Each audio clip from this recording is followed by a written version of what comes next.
Hi guys and welcome back to the channel Deepak Yadav Education. Welcome to the Daily Hindu News and Editorial Analysis of 9th of February 2023. तो guys आज है तारीख 9 फरवरी 2023 और है Thursday.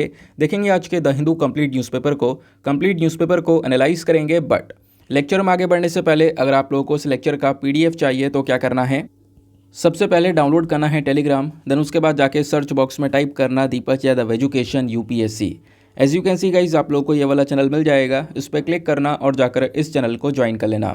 Join करने से फ़ायदा क्या होगा, यहाँ पर डेली बेसिस पर लेक्चर का पीडीएफ मिल जाता है, डेली करंट अफेयर के वीडियो का पीडीएफ मिल जाता है और डेली बेसिस पर बहुत सारे डिजिटल नोट्स मिल जाते हैं। नाउ बढ़ते हैं आगे बढ़ने से पहले हमेशा की तरह हम लोग अपने लेक्चर को एक मैप के क्वेश्चन के साथ स्टार्ट करेंगे।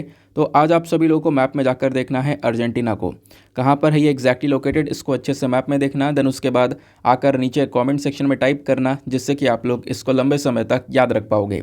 साथ ही साथ एक क्वेश्चन सॉल्व करेंगे जो कि यूपीएससी प्रीवियस ईयर साल 2017 के प्रीलिम्स में पूछा गया था। डेली बेसिस पर हम लोग यहाँ पर एक प्रीवियस ईयर क्वेश्चन को भी सॉल्व करते हैं। क्वेश्चन क्या बोलता है, which of the following is are famous for sun temples. Sun temples के लिए कौन सी जगह आपको सबसे फेमस देखने को मिलेगी, अरसवली, अमरकंटक, ओमकारेश्वर। ये तो आपको जगह के नाम दे दिए गए। देन उसके बाद पूछा गया है कि इनमें से ऑप्शन एक भी सही हो सकता है, दो भी सही हो सकते हैं, तीनों भी सही हो सकते हैं। तो आपको इसके हिसाब से सही ऑप्शन को चूज़ करना है। नीचे आपको ऑप्शन दिखाई पड़ेंगे। ऑप्शन ए बोलता है 1 only, option b 2 and 3 only, option c 1 and 3 only, या फिर ऑप्शन डी तीनों के तीनों सही हैं। तो इसका सही आंसर आप सभी को नीचे कमेंट सेक्शन में देना है। एटलीस्ट सभी को इसमें पार्टिसिपेट करना है, जैसे मैं आप लोगों से डेली बेसिस पर बोलता हूँ। बाय द वे, इसका जो करेक्ट आंसर है वो मैंने आपको टेलीग्राम पर प्रोवाइड करवा दिया है, वहाँ से भी चेकआउट कर सकते हो। और अगर वहाँ पर आंसर नहीं मिलता है तो भी कोई परेशान होने की ज़रूरत नहीं है। वीडियो के लास्ट में इसके करेक्ट आंसर का डिस्कशन हम लोग करेंगे। तो चलो शुभ आरंभ करते हैं। और आज का जो थंबनेल वाला आर्टिकल है इसको मैं थोड़ी देर में डिस्कस करूंगा, वहाँ पर आपको सारी इन्फॉर्मेशन उस पर्टिकुलर आर्टिकल के रिगार्डिंग दे दूंगा। लेकिन उससे पहले आज के न्यूज़पेपर के फ्रंट पेज को देखोगे तो सबसे पहला और एक बहुत ज़्यादा इंपॉर्टेंट आर्टिकल निकल कर आता है ये वाला। इस आर्टिकल को आप लोग जीएस पेपर नंबर 3 इकोनॉमी से रिलेट कर पाओगे। अच्छा, क्या बात की जा रही है, देखो आपने रेपो रेट के बारे में सुना होगा, repo rate, reverse repo rate, इन चीज़ों के बारे में आपने पढ़ा होगा, अक्सर ये चर्चा में रहता है। नहीं पढ़ा है डोंट वरी, आज आपको इसके बारे में सारी बातें पता चल जाएंगी। तो हुआ ये, कल के दिन जो हमारी मॉनेटरी पॉलिसी कमेटी है, एक जो बॉडी है एमपीसी, इसने क्या किया, रेपो रेट को इंक्रीज़ कर दिया। कितना इंक्रीज़ किया गया है, तो रेपो रेट को 25 बेसिस पॉइंट से इंक्रीज़ किया गया है। तो मतलब ओवरऑल टोटल कितना रेपो रेट हो गया है, अब तो हो चुका है वो 6.5%। अगर मैं आप लोगों को एक डेटा दिखाऊं, इस डेटा को थोड़ा अच्छे से देखना। इस डेटा में क्या बताया जाता है कि जो रेपो रेट है पहले के कंपैरिजन में और अब के कंपैरिजन में कितना डिफरेंस देखने को मिला है। कोविड के समय पे आप देख पाओगे ये लाइन बिल्कुल सीधी चल रही है, मतलब रेपो रेट के अंदर कोई बदलाव नहीं चल रहा था 2020-21 के समय पर, है ना। हालात वैसे ही काफ़ी ज़्यादा ख़राब थे, तो इस वजह से 4%, 4.5% के आसपास ऐसे ही यहाँ पर रेपो रेट रुका हुआ था काफ़ी समय तक। लेकिन पिछले साल से आप देखोगे रेपो रेट इंक्रीज़ होना स्टार्ट हो गया, और अब पिछले साल से जब से रेपो रेट बढ़ना स्टार्ट हुआ है ना, लगातार बढ़ता हुआ चला गया। और अभी के समय पर फरवरी 2023 में हम लोग हैं, अभी के समय पर टोटल रेपो रेट 6.5% तक आ चुका है। ठीक है, तो ये आपने यहाँ पे समझा। लेकिन अभी आपको टेंशन नहीं लेनी है, मैं आपको बैकग्राउंड समझाऊंगा क्या होता है रेपो रेट, आपको एक्जैक्टली क्लियर हो जाएगा। अभी फिलहाल इतना समझना कि रेपो रेट को 25 बेसिस पॉइंट से इंक्रीज़ किया गया, टोटल 6.5% के आसपास रेपो रेट हमारा हो चुका है। अब होता क्या है ना, ये चीज़ें हमेशा चेंज होती रहती हैं। ठीक है, कभी कम हो गया, बढ़ गया, ये हमेशा यहाँ पर ऊपर नीचे होता रहता है। आपने ये चीज़ें डायरेक्टली रटनी नहीं है कि हाँ कितना पॉइंट बढ़ा, कितना हो गया, है ना, कितना हो गया, ये तो ध्यान रखोगे। अब तो देखो याद रहेगा ना, तो छोटा सा परसेंटेज है। आने वाले समय पर इसके ऊपर एक एडिटोरियल भी पब्लिश होगा, हो सकता है कल ही इसके ऊपर एक एडिटोरियल आ जाए, है ना। तो अब क्या करना है आपको, इस आर्टिकल के रिगार्डिंग कुछ इंपॉर्टेंट चीज़ों को निकालना है जहाँ से एग्जामिनेशन में क्वेश्चन बनेगा।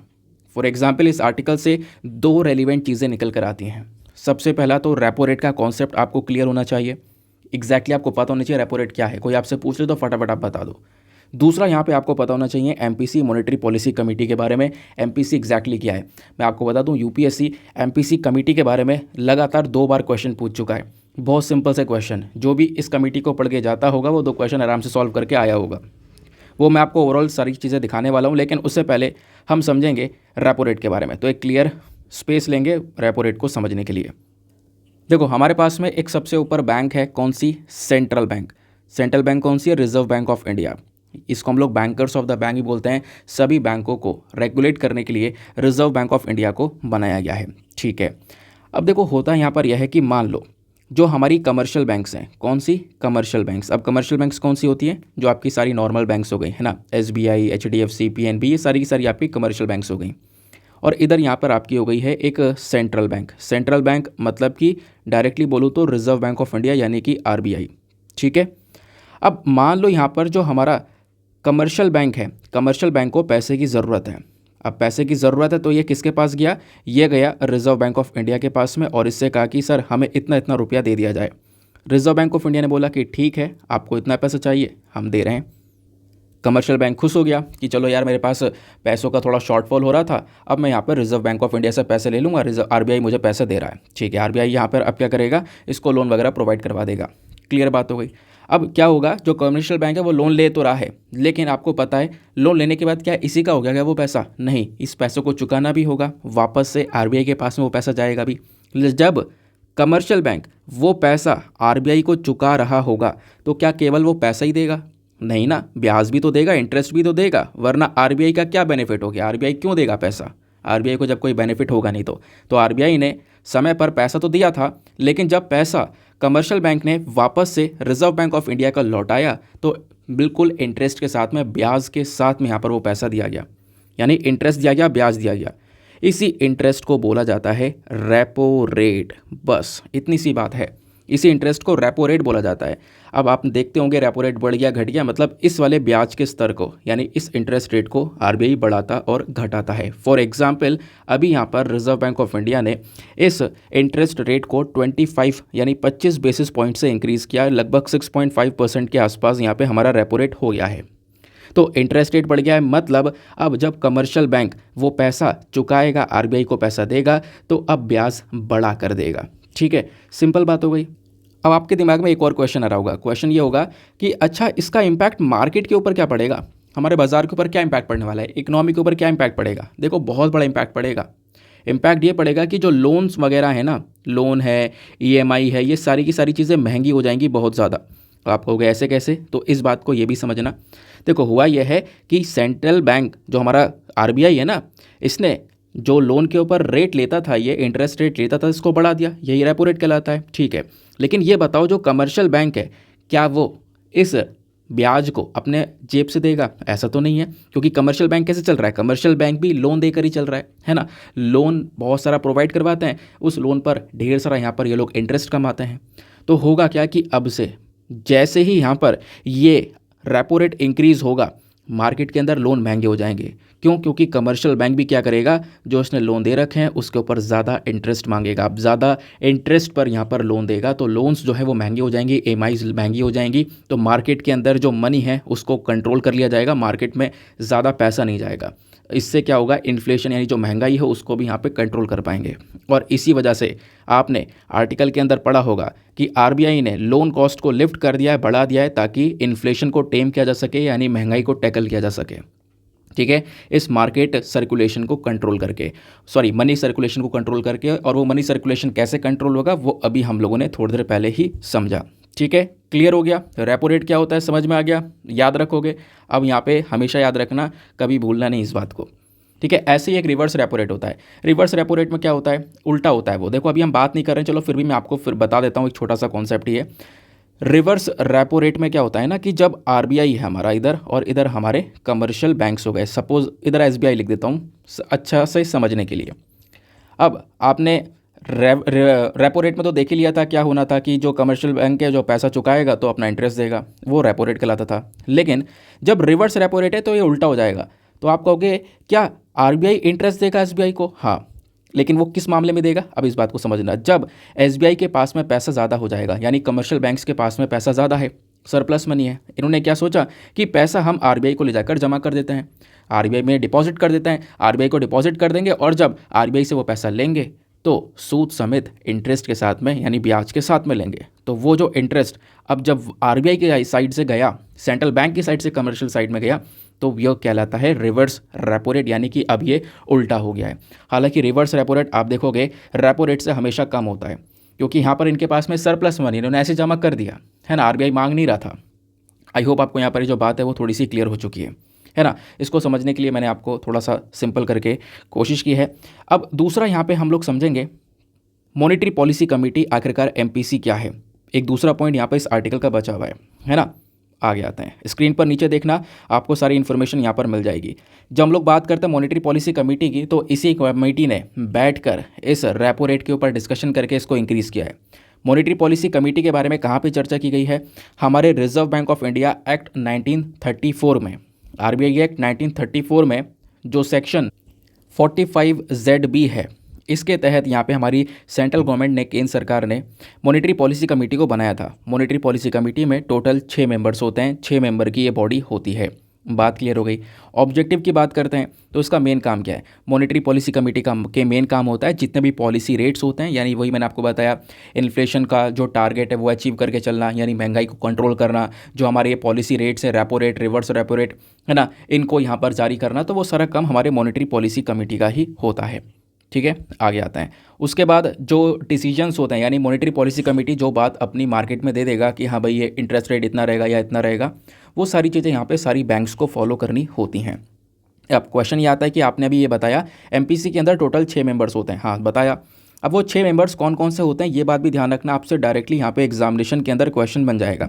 आरबीआई के गवर्नर, देखना आरबीआई के जो मेन गवर्नर होते हैं, जैसे फॉर एग्जाम्पल आज के समय पर शक्तिकांता दास जी हैं, वो यहाँ पे इस एमपीसी के एक्स ऑफिशियो चेयरपर्सन भी होते हैं, तो इसके ex officio chairperson RBI governor होंगे। दूसरे व्यक्ति इसमें डेप्यूटी गवर्नर भी होते हैं।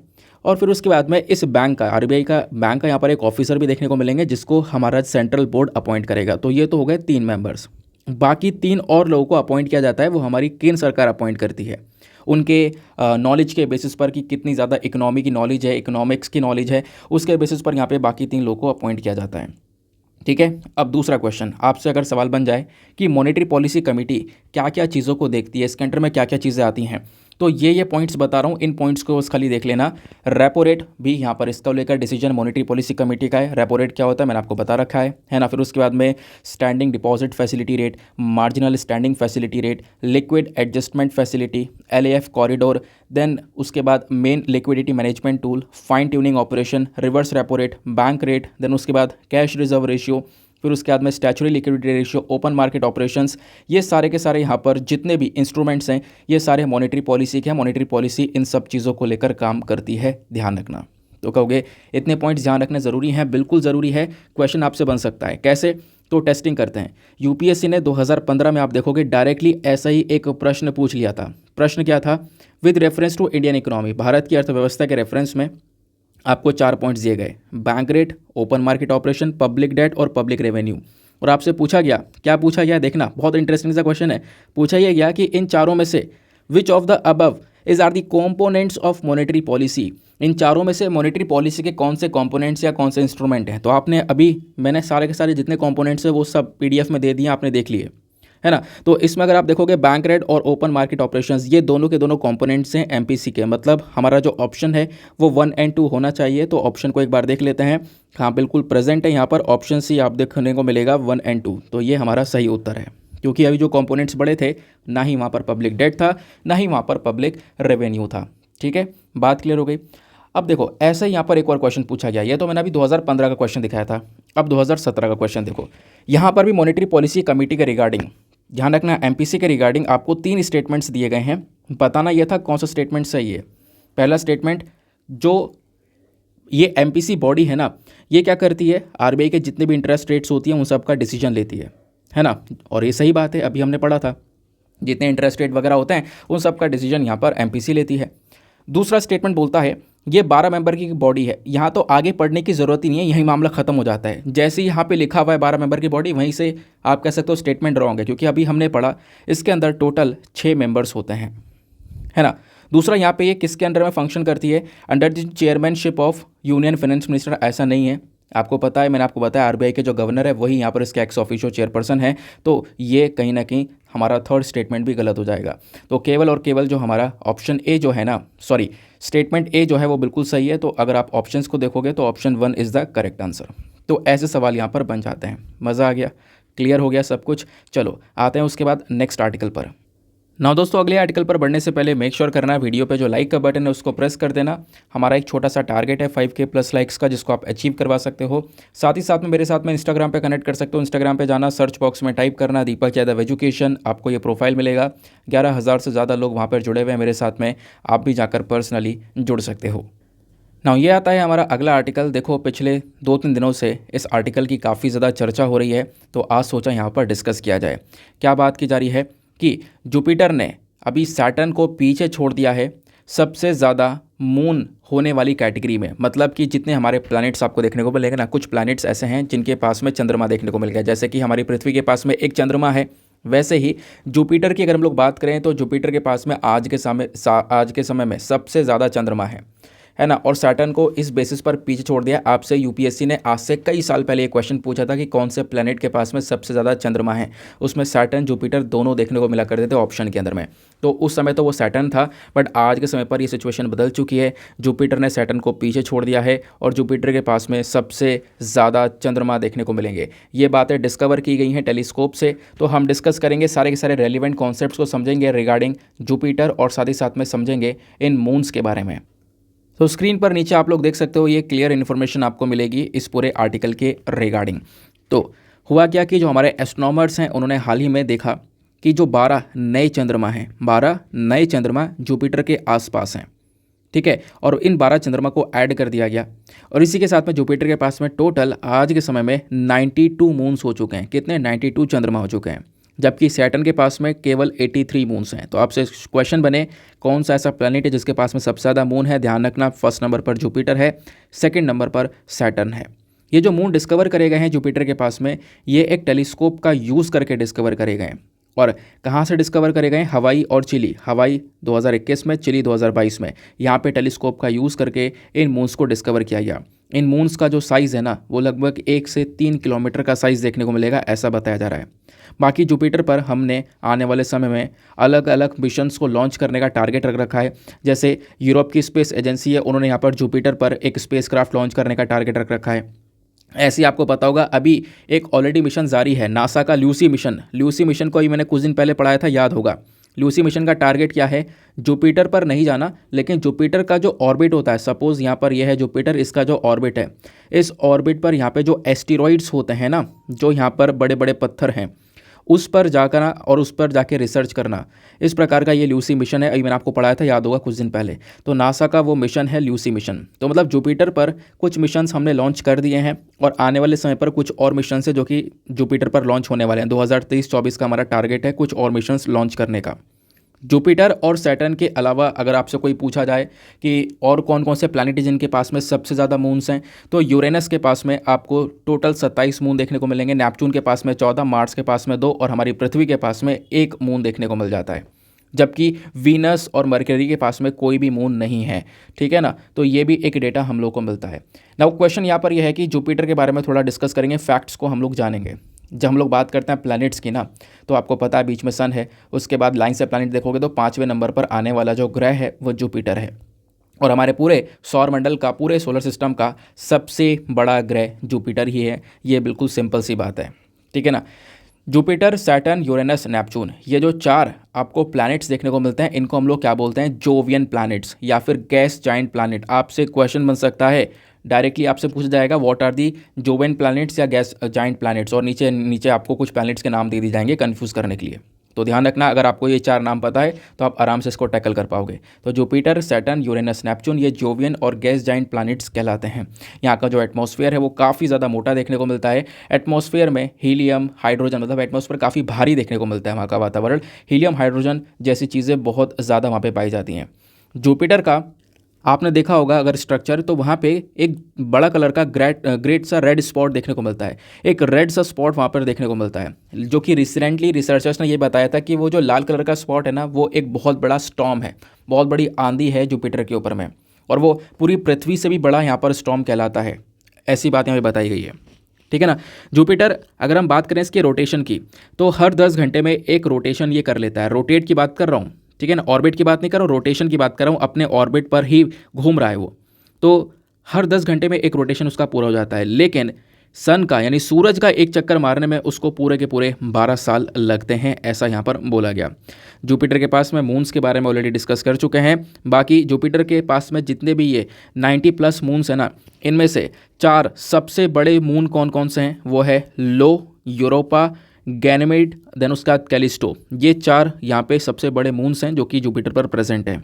बाकी 1979 में ध्यान रखना वोएज मिशन, एक मिशन लॉन्च किया गया था, उसने जुपिटर की एक रिंग को डिस्कवर किया गया था कि जुपिटर के आसपास भी एक रिंग है जो कि यहाँ पर दिखाई नहीं पड़ती है, फेंटेड रिंग है। इसको डिस्कवर किया था वोएज मिशन ने, ठीक है, सॉरी वोएगर मिशन ने।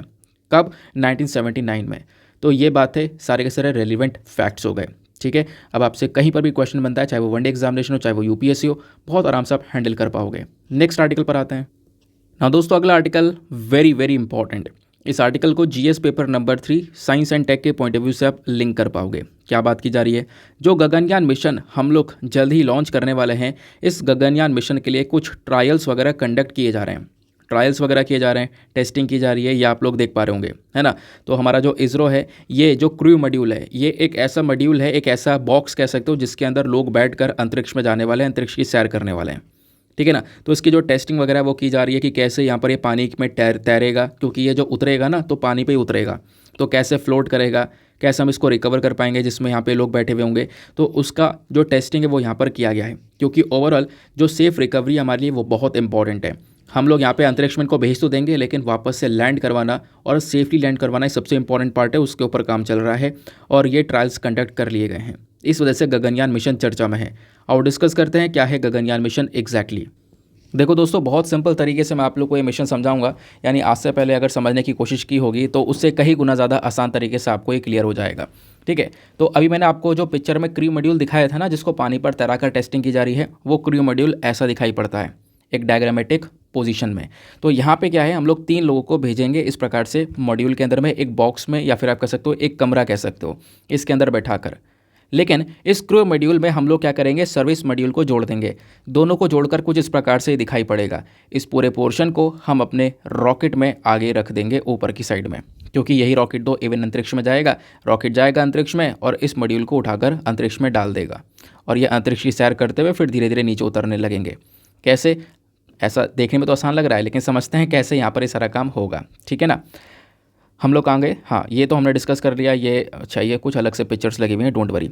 देखो होने क्या वाला है ना, इस गगनयान मिशन में हम लोग पहले तो स्टार्टिंग में कुछ ट्रायल करेंगे। 2 ट्रायल करने वाले हैं, एक खाली ट्रायल रहेगा, दूसरे में ये रोबोट हम भेजेंगे, व्योमित्र आपने पता होगा। तो इस रोबोट को भेज के भी टेस्टिंग करेंगे दूसरे ट्रायल में। फिर फाइनली तीसरे में हम लोग यहाँ पर इंसान को भेजने वाले हैं। तो गगनयान मिशन में आपने क्रू मॉड्यूल समझ लिया। क्रू मॉड्यूल क्या है? जिसमें लोग बैठेंगे और वो रॉकेट के अंदर ऊपर की साइड में इसको रखा जाएगा। आगे आते हैं, अब ये काम कैसे करेगा, मतलब कैसे ओवरऑल सारी चीज़ें होने वाली हैं, इसको समझना है तो इस पिक्चर को बहुत अच्छे से ध्यान से सुनते हुए चलना। देखो क्या होगा यहाँ से, आप जैसे सपोज़ अब हमने क्या करा कि उन तीनों लोगों को, जिन 3 को भेजना है, बैठाकर हमने रॉकेट में फिट कर दिया। अब रॉकेट को हमने उड़ाना है, तो श्रीहरिकोटा से रॉकेट जाएगा। रॉकेट जाएगा तो 16 मिनट के अंदर अंदर ये हमारे लो अर्थ ऑर्बिट में पहुंच जाएगा। जो हमारा लो अर्थ ऑर्बिट होता है ना, उसमें यहाँ पर ये 16 मिनट में पहुंच जाएगा। पहुंचने के बाद में ये रॉकेट तो ऊपर तक नहीं जाएगा। ये रॉकेट क्या करेगा, जिसमें ये लोग बैठे होंगे तीनों, उसको ये ऊपर फेंक देगा। इसको ये ऊपर की साइड में प्रेस कर देगा, ऊपर छोड़ देगा। तो जैसे यहाँ पर ये ऊपर आएगा, ये ऊपर इस प्रकार से आप कह सकते हो कि इसमें जो 3 लोग बैठे हुए हैं, ये इसके पीछे हमने सर्विस मॉड्यूल भी लगाया था, उससे एनर्जी जनरेट होगी और उससे यहाँ पर ये उड़ पाएगा। तो रॉकेट गया, रॉकेट ने इसको बॉक्स को ऊपर फेंक दिया, इस कमरे को ऊपर फेंक दिया। अब वो कमरा धीरे धीरे अंतरिक्ष में तैरेगा। 5 से 7 दिन तक इस प्रकार से वो अंतरिक्ष में रहेगा, और ऐसे यहाँ पर एक चक्कर काटने के बाद में फिर धीरे धीरे नीचे गिरना स्टार्ट करेगा। जब नीचे गिरना स्टार्ट करेगा तो इसमें जो सर्विस मॉड्यूल ऐड था, वो सर्विस मॉड्यूल अलग हो जाएगा, वो अंतरिक्ष में रह जाएगा, और जिसमें लोग बैठे हुए हैं वो धीरे धीरे नीचे गिरना स्टार्ट करेगा। अब आपका एक क्वेश्चन होगा, सर अगर ये नीचे गिरेगा तो लोग मर जाएंगे इसमें। मैं समझ रहा हूँ, लेकिन जब नीचे गिरेगा ना तो इसकी जो स्पीड, जो इसकी गति होगी, उसको कंट्रोल किया जाएगा। कैसे? जब ये नीचे गिर रहा होगा तो जो पैराशूट हैं वो ओपन कर दिए जाएंगे, है ना। इसमें पैराशूट लगे हुए होंगे। जब ये गिरेगा तो पैराशूट ओपन कर दिए जाएंगे। पैराशूट ओपन होगा तो इसकी गति कंट्रोल हो जाएगी और धीरे धीरे धीरे धीरे आराम से ये उतरेगा, गुजरात के अरेबियन सी में ये उतर जाएगा। फिर यहाँ पे लोगों को हम रिकवर कर लेंगे। तो इस प्रकार से 5 से 7 दिन की जर्नी होने वाली है स्पेस में। ऐसे गए और ऐसे अंतरिक्ष में कुछ दिन रहकर और धीरे धीरे धीरे करके उतर गए। ये यहाँ पे पूरा का पूरा कॉन्सेप्ट है गगनयान मिशन का। 10,000 करोड़ रुपए यहाँ पर इस पूरे पर्टिकुलर मिशन में खर्चे जा रहे हैं। हमारा टारगेट था 2022 में लॉन्च करें, बट धीरे धीरे डिले कर कर कर अभी यहाँ पर हमने थोड़ा सा लंबा टारगेट रख दिया है। और अगर भारत यहाँ पर सक्सेसफुल कर लेता है, कर क्या लेता है, कर लेंगे, सक्सेसफुल यहाँ पे हो जाएंगे, तो इसके साथ में होगा क्या, यूएस, चाइना, रशिया, इन तीनों के साथ इंडिया भी इस लिस्ट में ऐड हो जाएगा जो कि ये काम कर चुका होगा। तो अभी तक केवल 3 देश हैं जो कि यहाँ पर ये काम कर चुके हैं। इंडिया इसके साथ में यहाँ पर चौथा कंट्री ऐड हो जाएगा जो कि कहीं ना कहीं एक मैंड यानी कि इंसानों के साथ में स्पेस फ्लाइट मिशन को कंडक्ट कर चुका होगा। ठीक है, इससे पहले 2 टेस्टिंग होनी है, वो ऑलरेडी मैंने आपको समझा दिया, एक रोबोट के साथ में, फिर उसके बाद में एट द लास्ट हम लोग क्या करने वाले हैं, एट द लास्ट यहाँ पर इंसानों को भेजने वाले हैं। बाकी आने वाले समय के कुछ इंपॉर्टेंट मिशन से हमारे, आपको पता होगा साल 2023 में कुछ रेलिवेंट मिशंस होने वाले हैं। शुक्रियान वीनस मिशन होगा, उसके बाद में L1 आदित्य सोलर मिशन भी होने वाला है, सूरज पर भेजा जाएगा। देन उसके बाद चंद्रयान 3 मिशन, अभी चंद्रयान 3 आपने इसके बारे में अभी पता है, कुछ न्यूज़ आर्टिकल पब्लिश हो रहे हैं कि कुछ एरिया डिसाइड कर लिया गया है चंद्रमा पर कहाँ पर वो मिशन उतरना है। वो अभी आर्टिकल हमारे द हिंदू में पब्लिश नहीं हुआ है, ठीक है ना।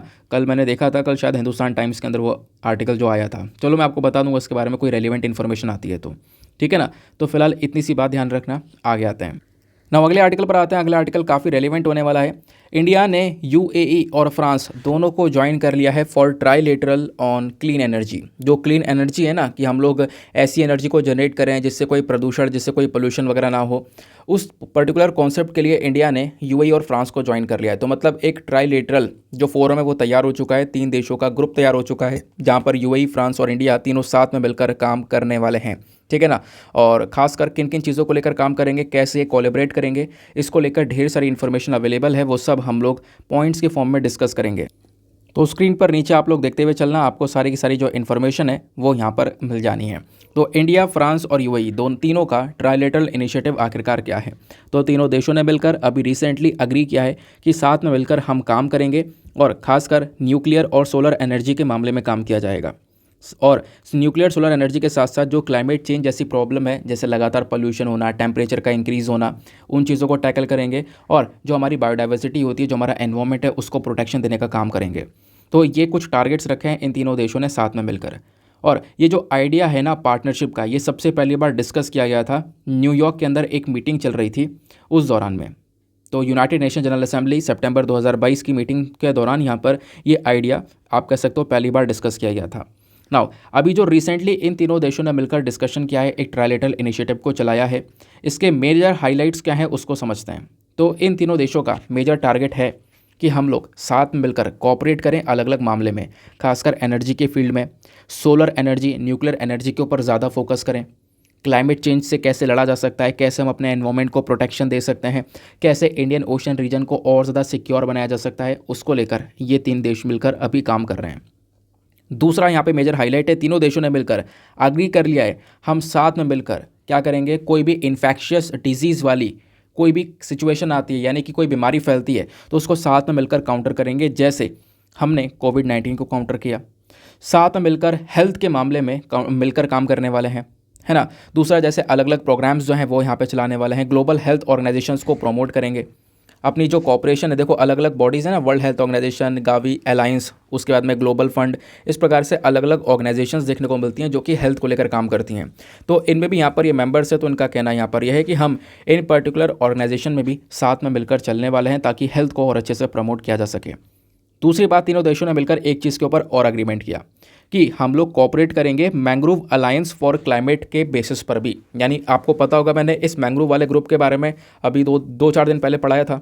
जो हमारे मैंग्रोव्स होते हैं ना, इन मैंग्रोव्स जो कि हमारे सुंदरबन रीजन में है, जो कि बेसिकली तट वाले रीजन पर, यानी जो समुद्र का किनारा वाला रीजन होता है ना, वहाँ पर पानी के अंदर से उगते हैं ये मैंग्रोव। नमकीन पानी में उगना ज़्यादा पसंद है यहाँ पर इन प्लांट्स को। तो ये जो प्लांट्स है, इनकी प्रोटेक्शन करने के लिए हम लोग क्या कर रहे हैं, एक ग्रुप को बना रहे हैं और वहाँ पर भी ये तीनों देश मिलकर साथ में कोऑपरेट करेंगे, ऐसा यहाँ पर बोला जा रहा है। तो मैंग्रोव अलायंस फॉर क्लाइमेट ये यूएई की साइड से ग्रुप है। देन उसके बाद में इंडो पैसिफिक, जो हमारा इंडो पैसिफिक रीजन है ना, इसको लेकर भी पार्टनरशिप करने वाले हैं इंडिया, फ्रांस। तो तीनों ने मिलकर अग्री किया कि हम इन पॉइंट्स के ऊपर साथ में मिलकर काम करेंगे। ओवरऑल आप कह सकते हो, चाहे वो एनवायरनमेंट हो, क्लाइमेट चेंज हो, सोलर एनर्जी हो, रिन्यूएबल एनर्जी हो, इन चारों चीज़ों के ऊपर ये 3 देश मिलकर फोकस करेंगे, ठीक है। इस वजह से ये पॉइंट रिलेवेंट है। अब हम लोग क्या करेंगे ना, थोड़ा सा बैकग्राउंड इन्फॉर्मेशन डिस्कस करेंगे। क्या इंडिया और फ्रांस के रिलेशंस और इंडिया और यूएई के रिलेशंस, क्योंकि आपसे डायरेक्टली प्रश्न बन सकता है। क्योंकि यहाँ पे मैंने आपको बताया ये 3 देशों का ये पूरा का पूरा एक ट्राइलेटरल इनिशिएटिव है। तो आपको इंडिया और फ्रांस के रिलेशंस पता होने चाहिए और इंडिया यूएई के। तो दोनों देशों के अगर हम कॉपरेशंस को देखेंगे, उसमें पहले इंडिया और फ्रांस के कॉपरेशन को देखेंगे। देखो इंडिया और फ्रांस ना दोनों मिलकर डिफेंस के मामले में कॉपरेट करते हैं, यानी कि दोनों देशों के बीच में जो इनकी आर्मी है, नेवी है, एयरफोर्स है, इनके बीच में कई बार अभ्यास होते हैं, काफ़ी सारी एक्सरसाइजेज होती हैं। तो इंडिया फ्रांस की आर्मी के बीच में एक्सरसाइज होती है जिसका नाम है एक्सरसाइज शक्ति। देन इन दोनों की नेवी के बीच में एक्सरसाइज होती है एक्सरसाइज वरुण। देन इन दोनों के एयरफोर्स के बीच में एक्सरसाइज होती है जिसका नाम है एक्सरसाइज गरुड़। क्वेश्चन ऐसे बन जाता है, बिल्कुल बन जाते हैं। एग्जाम्पल मैं आपको दूं, हैंड इन हैंड एक्सरसाइज के बारे में यूपीएससी ने डायरेक्टली पूछ लिया था कि जो हैंड इन अभ्यास है यह हैंड इन हैंड इंडिया और साथ ही साथ कौन सा देश है जिसके बीच में होता है, ऐसा क्वेश्चन यहाँ पे पूछा गया था। ठीक है ना, तो ये बातें ध्यान में रखनी है। दूसरा, इंडिया यहाँ पे फ्रांस के साथ में आप देखो रिलेशंस काफ़ी मजबूत रख रहा है बहुत लंबे समय से। इवन हमारे रिलेशंस हैं भी, खासकर डिफेंस के पर्सपेक्टिव से। ऐसा क्यों? हमारे यहाँ पे जो भी बहुत सारी सबमरीन्स वगैरह हैं उसमें फ्रांस की काफ़ी बड़ी मदद है। इवन आपको पता होगा जो राफेल फाइटर जेट्स है वो भी हम लोगों ने फ्रांस से परचेज़ कर रखे हैं। इवन फ्रांस हमारी मदद कर रहा है काफ़ी सारी जो स्कॉर्पियन सबमरीन्स हैं उनको बनाने में। ठीक है, तो इसके बेसिस पर भी दोनों देशों के बीच में कोऑपरेशन देखने को मिल जाता है। फिर उसके बाद कुछ और भी एरियाज़ हैं जहाँ पर ये दोनों मिलकर काम कर रही हैं। For example international solar alliance, आपको पता होगा इंटरनेशनल सोलर अलायंस के बारे में। इस बॉडी को ही इंडिया और फ्रांस ने साथ में मिलकर बनाया था। देन इंडिया का जो वीनस मिशन होने वाला है ना, जिसको 2025 के लिए हमने आगे शेड्यूल कर रखा है, इस वीनस मिशन में फ्रांस हमारा जो है एक बहुत बड़ा हिस्सा बनने वाला है। तो ध्यान रखना, अभी मैंने आपको जो वीनस मिशन बता दिया था कि 2023 में नहीं, वो जो मिशन है वो थोड़ा पुराना डेटा था, तो यहाँ पे उसमें ये लिखा था कि 2023 में ये मिशन होने वाला है। नहीं, तो वीनस मिशन ध्यान रखना 2025 के लिए हम लोगों ने रखा हुआ है। ठीक है, बात क्लियर हो गई। अब क्या है, ये तो हमने इंडिया फ्रांस के कोऑपरेशन को डिस्कस किया। अब डिस्कस करेंगे इंडिया और यूनाइटेड अरब एमिरेट्स के यूएई के कोऑपरेशन के बारे में। यहाँ से भी आपसे क्वेश्चन बन सकता है। देखो इंडिया और यूएई पहले से ही एक ग्रुप का हिस्सा है। अच्छा, कौन सा ग्रुप है? वो है I2U2, पता होगा, इंडिया, इजराइल, यूएसए, यूएई। तो यहाँ पर आप कह सकते हो कि ये 4 ग्रुप का पूरा 4 देश का ये पूरा का पूरा ग्रुप है ना। I2U2 को लेकर पहले यूपीएससी क्वेश्चन भी पूछ चुका है मेंस के अंदर में, अब की बार लेटेस्ट क्वेश्चन पूछा गया था। तो इंडिया और यूएई पहले से यहाँ पर I2U2 का हिस्सा है। अब एक जगह और इनका कोऑपरेशन बढ़ रहा है जहाँ पे इंडिया, यूएई, फ्रांस तीनों देश मिलकर साथ में काम करने वाले हैं। इकोनॉमिक पार्टनरशिप की बात करें तो साल 2022 में इंडिया और यूएई ने मिलकर एक कॉम्प्रहेंसिव इकोनॉमिक पार्टनरशिप एग्रीमेंट यानी कि सेपा एग्रीमेंट को साइन कर लिया था। और इस एग्रीमेंट को साइन करने का मेजर पर्पस हमारा यह है कि आने वाले 5 सालों के अंदर $100 बिलियन तक का जो बायलैटरल ट्रेड है, जो व्यापार है, उसको हम लोग पहुंचा दें। देन उसके बाद में इंडिया और यूएई दोनों मिलकर आज के समय पर और भी काफ़ी सारी चीज़ों के ऊपर डिस्कशन कर रहे हैं, जैसे कि हम लोग और कैसे कैसे अपने ट्रेड को, अपने व्यापार को बूस्ट कर सकते हैं, रुपीज़ में कैसे बूस्ट कर सकते हैं, है ना। रुपी का इंटरनेशनलाइजेशन हम लोग करने की सोच रहे हैं, यानी कि रुपी को हम लोग इंटरनेशनल लेवल पर पहुंचाने की सोच रहे हैं, जिससे जो कंट्रीज़ हैं वो हमारे रुपी को एक्सेप्ट करें। क्योंकि आज के समय पर बहुत कम ही देश हैं जो कि रुपी को एक्सेप्ट करते हैं, नहीं तो फिर दुनिया भर में डॉलर को एक्सेप्ट किया जाता है।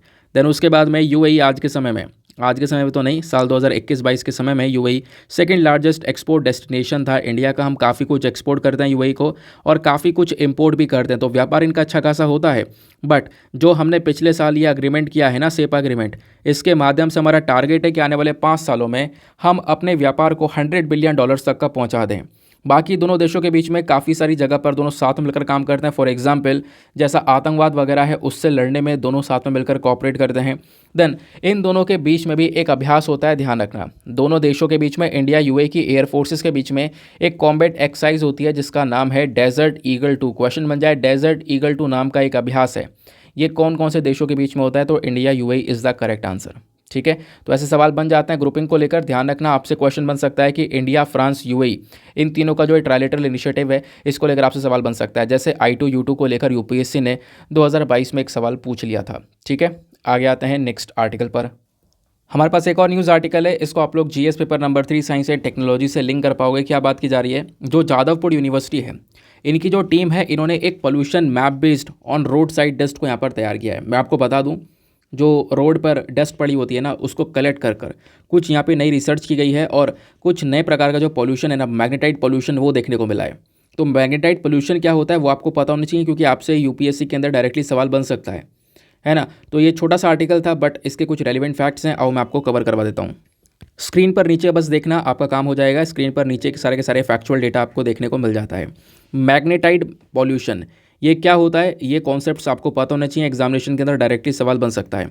जो हमारे जियोलॉजिस्ट हैं उन्होंने ये देखा कि जो कोलकाता के अंदर में रोड साइड डस्ट है, यानी सड़क पर जो सड़क के किनारे जो यहाँ पर डस्ट पड़ी हुई है ना, मिट्टी पड़ी हुई है, उसके अंदर मैग्नेटाइड पोल्यूशन पाया गया है। ये बात यहाँ पे जियोलॉजिस्ट ने रिसेंटली फाउंड की है। नाउ इसके अंदर जो पोल्यूशन की फ्रीक्वेंसी है वो बहुत ज़्यादा हाई है। मतलब मान लो एक ऐसी रोड है जहाँ पर बहुत ज़्यादा हैवी ट्रैफिक चल रहा है ना, या फिर कोई दूसरा सोर्स ऐसा है जहाँ से बहुत ज़्यादा प्रदूषण हो रहा है उस रोड के आसपास, तो उस एरिया में जो डस्ट है ना, उसको ये देखने को मिला उस एरिया की जो मिट्टी है वो और ज़्यादा मैग्नेटाइड पोल्यूशन में हाईली जो है पोल्यूटेड है। ठीक है ना। तो कुछ ऐसे एरियाज, मान लो कोई रोड है जहाँ पे बहुत ज़्यादा गाड़ी मोटर चल रही है, या फिर कोई रोड है जिसके आसपास कोई इंडस्ट्रीज़ हैं, तो उस एरिया की जब डस्ट को रिसर्च किया गया, उसके ऊपर थोड़ा सा यहाँ पे खोज की गई, तो पता ये चलता है कि उसके अंदर मैग्नेटाइड पोल्यूशन थोड़ा सा ज़्यादा है, थोड़ी ज़्यादा इंटेंसिटी वहाँ पर देखने को मिलती है। तो कहीं ना कहीं मैग्नेटाइड पोल्यूशन एक प्रॉब्लम आने वाले समय पर बन सकता है। तो क्या है ये मैग्नेटिक पोल्यूशन, समझते हैं। मैग्नेटाइड पोल्यूशन का मतलब यहाँ पर यह होता है कि हमारे एनवायरनमेंट के अंदर, हमारे वातावरण के अंदर मैग्नेटिक मिनरल, जिसको हम लोग मैग्नेटाइड बोलते हैं, फॉर्मूला क्या है Fe3O4, तो Fe3O4 का प्रेजेंट होना एनवायरनमेंट के अंदर, जब ये Fe3O4 प्रेजेंट होगा तो समझ लेना वो एक मैग्नेटाइड पोल्यूशन है। और ये कैसे होगा, ह्यूमन एक्टिविटीज से होता आता है। मतलब आप माइनिंग कर रहे हो, कहीं पर खनन कर रहे हो, साथ ही साथ में कहीं पर स्टील का बनाया जा रहा है, स्टील का प्रोडक्शन हो रहा है, या कोई इंडस्ट्रियल प्रोसेस दूसरा है, तो अगर इस प्रकार की एक्टिविटीज़ की जा रही हैं तो इससे ढेर सारा मैग्नेटाइड पोल्यूशन होता है। ये बात ध्यान में रखना है। Magnetite basically iron oxide of iron है। ठीक है ना। मतलब यानी देखो, आयरन ऑक्साइड्स क्या होती हैं, केमिकल कंपाउंड्स होते हैं जिसमें आयरन और ऑक्सीजन दोनों देखने को मिलता है। तो मैग्नेटाइड में यहाँ पर एक ऑक्साइड ऑफ आयरन कह सकते हो। और यहाँ पे होता यह है कि पृथ्वी पर जितने भी मिनरल्स प्रेजेंट हैं उन मिनरल्स में सबसे ज़्यादा मैग्नेटिक यही होता है। मतलब इसको हम नेचुरल मैग्नेट भी बोलते हैं। क्या बोलते हैं, एक नेचुरल मैग्नेट भी इसको बोला जाता है। इस मैग्नेटाइड पोल्यूशन के अंदर में 72% मेटेलिक आयरन होता है। और ये पोल्यूशन कहाँ कहाँ पर सबसे ज़्यादा देखने को मिला है, तो कर्नाटका, आंध्र प्रदेश, राजस्थान, तमिलनाडु, गोवा, केरला में सबसे ज़्यादा ये पोल्यूशन पाया गया है। अब क्वेश्चन ये है कि चलो पाया गया है तो क्या हो गया, इसका कोई इंपैक्ट वगैरह पड़ेगा, मतलब कोई नुकसान वगैरह होगा? बिल्कुल, काफ़ी सारे नुकसान यहाँ पर देखने को मिल जाते हैं। फॉर एग्जाम्पल, सबसे पहला होगा इसका इकोलॉजिकल इम्पैक्ट। ये जो मैग्नेटिक पार्टिकल्स होते हैं ना, ये कहीं ना कहीं क्या कर सकते हैं, हमारे जो बर्ड्स हैं, जो चिड़ियाँ हैं, बाकी सारे दूसरे एनिमल्स हैं, उनके लिए काफ़ी खतरनाक हो सकते हैं। उनका जो माइग्रेटरी पैटर्न्स हैं, यानी कि जिस प्रकार से वो उड़कर आते हैं दूसरे देशों में, उन पैटर्न्स के बीच में इंटरफेरेंस कर सकते हैं। उन बर्ड्स के लिए, उनके सर्वाइवल के लिए खतरनाक हो सकते हैं। यानी कि आप कह सकते हो कि उनकी डेथ का, उनकी मृत्यु का एक कारण बन सकता है ये कहीं ना कहीं मैग्नेटिक पार्टिकल। ठीक है ना। दूसरा यहाँ पे सॉइल एंड वाटर कॉन्टेमिनेशन, इसका एक दूसरा इम्पैक्ट है। यानी कि जितने भी मैग्नेटाइड पार्टिकल्स होते हैं वो हमारी मिट्टी के अंदर में, पानी के अंदर में धीरे धीरे करके सेटल हो जाते हैं, और वो फिर हमारे एनवायरनमेंट को तो डैमेज कर ही रहे हैं, उसके साथ साथ जो हमारा पानी है, जो उसके साथ साथ यहाँ पे मिट्टी है, ये कहीं ना कहीं डैमेज हो रही है। और इससे जो हमारे प्लांट्स हैं, प्लांट्स यहाँ पे ख़त्म होते चले जाएंगे सीधे सीधे। और दूसरी बात, जो एक्वाटिक लाइफ यानी कि पानी के अंदर जितने भी जानवर हैं वो कहीं ना कहीं सफ़र करते हुए नजर आएंगे इस मैग्नेटाइड पार्टिकल से। तो ये यहाँ पर आप कह सकते हो दूसरा इम्पैक्ट है। देन ह्यूमन हेल्थ के ऊपर भी इसका इम्पैक्ट पड़ता हुआ नजर आता है। जैसे कि मान लो अगर कोई इंसान इस मैग्नेटिक पार्टिकल्स को इनहेल कर लेता है, उसके बॉडी के अंदर चले जाता है, वो सूंघ लेता है, सांस के थ्रू अंदर चले जाता है, तो उससे डायरेक्टली उसका जो रेस्पिरेटरी सिस्टम है वो कहीं ना कहीं डैमेज हो सकता है। रेस्पिरेटरी प्रॉब्लम्स काफ़ी सारी बढ़ सकती हैं, जैसे लंग कैंसर, कार्डियोवैस्कुलर डिजीज़ हो गया, सेंट्रल नर्वस सिस्टम डैमेज हो जाना, यानी कि दिमागी संबंधित कई सारी डैमेजेस देखना। तो ये प्रॉब्लम्स कहीं ना कहीं देखने को मिल सकती हैं। फिर उसके बाद में एक लास्ट और इम्पैक्ट देखने को मिलेगा, वो है बिल्डिंग एंड इंफ्रास्ट्रक्चरल डैमेज। यानी कि जो मैग्नेटिक पार्टिकल्स होते हैं ना, ये क्या कर सकता है, ये कहीं ना कहीं अगर एनवायरनमेंट के अंदर प्रेजेंट है ये पार्टिकल, तो जो हमारे स्टील की जितनी भी चीज़ें हैं उनके ऊपर जंग लगा देगा, धीरे धीरे उनको गला देगा। मेटल ऑब्जेक्ट्स को धीरे धीरे यहाँ पर उसके ऊपर जंग लगा देगा, और वो समय के साथ में उनको बर्बाद कर देगा, ख़त्म कर देगा। तो मतलब जितना भी इंफ्रास्ट्रक्चर है वो धीरे धीरे ख़त्म करने का काम कर देता है ये मैग्नेटाइड पोल्यूशन। तो ये इतना ज़्यादा खतरनाक होता है। ध्यान रखना, आपसे यहाँ पर सवाल बन सकता है इस चीज़ को लेकर कि मैग्नेटाइड पोल्यूशन क्या है, आपको इसके बारे में क्या पता है। तो जितना भी कुछ पता है वो सब आपने यहाँ पर अभी के समय पर पढ़ लिया। नेक्स्ट आर्टिकल पर आते हैं। नाउ फाइनली आते हैं एडिटोरियल डिस्कशन के ऊपर। तो आज के कुछ रेलिवेंट एडिटोरियल्स हैं जिनको हम काफ़ी डिटेल से कवर करने वाले हैं। तो कुछ एडिटोरियल्स तो यहाँ पर रिपीटेड हैं यार। कॉलेजियम सिस्टम को लेकर बात की गई है, जो कि हम पिछले 3-4 दिनों से लगातार डिस्कशन कर रहे हैं। कुछ नई चीज़ें हम डिस्कस करेंगे, लेकिन आपको पता होगा हमेशा एडिटोरियल डिस्कशन से पहले हम लोग लेते हैं एक मेंस का क्वेश्चन। तो आज का मेंस का क्वेश्चन थोड़ा सा इंटरेस्टिंग सा है। क्वेश्चन क्या बोलता है समझ लेते हैं। अरे कहाँ गया, एक सेकेंड रुक जाओ, हाँ ये दिख रहा होगा क्वेश्चन। क्वेश्चन है what measures can be taken to enhance the development of rural areas and improve the standard of living for rural communities. यानी कि हम लोग क्या क्या कदम उठा सकते हैं जो हमारे रूरल एरियाज़ है, जो गांव वाले एरियाज़ हैं उनके लिए, वहाँ पर कैसे विकास को बढ़ाया जा सकता है, कैसे वहाँ पे जो लोग रह रहे हैं ना उनका जो स्टैंडर्ड ऑफ लिविंग है उसको इम्प्रूव किया जा सकता है, लोग जो भी रह रहे हैं उनका जो रहने सहने का तरीका है कैसे उसको इम्प्रूव कर सकते हैं, उसके लिए हमें क्या क्या करना चाहिए। तो बहुत कुछ इसमें लिख सकते हो, खुलकर लिख सकते हो, फ्री क्वेश्चन है ये बिल्कुल। हुआ क्या है ना, इसके ऊपर एक एडिटोरियल आया है, तो वो एडिटोरियल मैं अभी आपसे साथ में डिस्कस करूंगा, आपको उसके पॉइंट्स बताऊंगा, तो आप उसके बेसिस पर भी इसका आंसर लिख सकते हो। तो 250 शब्दों में आंसर लिखना, आंसर लिखने के बाद में कहाँ पे सबमिट करना है, टेलीग्राम पर जाना, सर्च बॉक्स में टाइप करना Deepak Yadav education mains answer writing, full form लिखना, आपको वो मेरा चैनल मिलेगा और वहाँ पे लगभग 50,000 से ज़्यादा लोग जुड़े हुए हैं, आप भी जाकर जुड़कर अपने जो भी आंसर्स हैं वहाँ पे सबमिट कर सकते हो। आंसर सबमिट करने के साथ साथ एक छोटा सा काम आप सभी लोगों को करना है, एटलीस्ट सभी लोग दो आंसर्स को ज़रूर रिव्यू कर लेना। जब आप सभी लोग दो आंसर्स को रिव्यू करोगे तो इससे बहुत फ़ायदे होंगे आपको भी, सामने वाले को भी। आपको कुछ इंपॉर्टेंट पॉइंट्स मिलेंगे जो कि आप अपने नोट्स में इंक्लूड कर पाओगे, साथ ही साथ में सामने वाले के आंसर में अगर कोई मिस्टेक होती है तो आप उनको बता सकोगे कि यहाँ पर आपको एक इम्प्रूवमेंट की आवश्यकता है। ठीक है, चलो स्टार्ट करते हैं हम लोग अपने एडिटोरियल डिस्कशन को। आज जो है ना मुझे लगता है कि सारे के सारे एडिटोरियल्स जो हैं वो रेलिवेंट हैं। तो फर्स्ट इंपॉर्टेंट एडिटोरियल, देखो इस एडिटोरियल की खास बात क्या है, देखो इसको किसने लिखा है। यहाँ पे जो राइटर है ना इनका नाम है जैन क्रिश्चियन वेस्ट्रे, एक है विले स्किनरी, ये हैं नॉर्वे के मिनिस्टर, नॉर्वेजियन मिनिस्टर, और ये हैं यहाँ पर फिनलैंड के मिनिस्टर। तो नॉर्वे के मिनिस्टर और फिनलैंड के मिनिस्टर यहाँ पर इस आर्टिकल को, इस एडिटोरियल को लिखते हैं। अच्छा, इसके लिखने के पीछे का रीज़न क्या है, इसका लिखने का पीछे का रीज़न है इंडिया और नॉर्डिक कंट्री के रिलेशंस। अब पहला क्वेश्चन यहाँ पर यही आता है दिमाग में, सर नॉर्डिक कंट्रीज़ क्या होती हैं। पहले मैं आपको यही बताऊंगा, देखो नॉर्डिक कंट्रीज़ क्या होती हैं इसको समझ लो, फिर उसके बाद में आपको एडिटोरियल अच्छे से समझ में आना शुरू हो जाएगा। तो ये तो है हमारा वर्ल्ड मैप, दुनिया का जो ये पूरा का पूरा नक्शा है ना, इस मैप में आपको ये पर्टिकुलर रीजन देखना है, ये वाला रीजन, यहीं पर आपको नॉर्डिक कंट्रीज़ देखने को मिलती हैं। अगर मैं जूम करके दिखाऊं तो कुछ इस प्रकार से आपको ये एरिया देखने को मिलेगा। तो ये पांचों देश आपके नॉर्डिक देश हैं, Iceland, Sweden, Norway, Finland, Denmark. तो ये 5 देश हैं जो कि नॉर्डिक कंट्रीज़ हैं। ठीक है, इन्हीं के बारे में डिस्कशन करेंगे कि भारत के जो रिलेशन है इन नॉर्डिक कंट्रीज़ के साथ में किस प्रकार से हैं। राइटर बोलते हैं कि जो नॉर्डिक कंट्रीज़ हैं ना वो बिल्कुल रेडी हैं, अपनी जो इनके पास में टेक्नोलॉजीज़ है, जो एक्सपर्टीज़ है, वो भारत को ही ऑफर कर सकती हैं। अगर भारत इनका एक सपोर्ट मांगे तो डेफिनेटली एक सपोर्ट कर सकती हैं, और इंडिया इनको सपोर्ट कर ही रहा है। तो दोनों के रिलेशंस को हम एक अल्टीमेट लेवल पर लेकर जा सकते हैं, खासकर ग्रीन, डिजिटल और इनोवेटिव फ्यूचर बना सकते हैं, ऐसा यहाँ पर इनका कहना है। तो इनका कहना यहाँ पर यह है कि पिछले, अगर हम लोग 10 सालों की बात करें, पिछले 10 सालों में तो जो नॉर्डिक कंट्रीज़ है ना ये कहीं ना कहीं ग्रीन टेक्नोलॉजीज़ में बहुत बेहतरीन तरीके से काम कर रही हैं।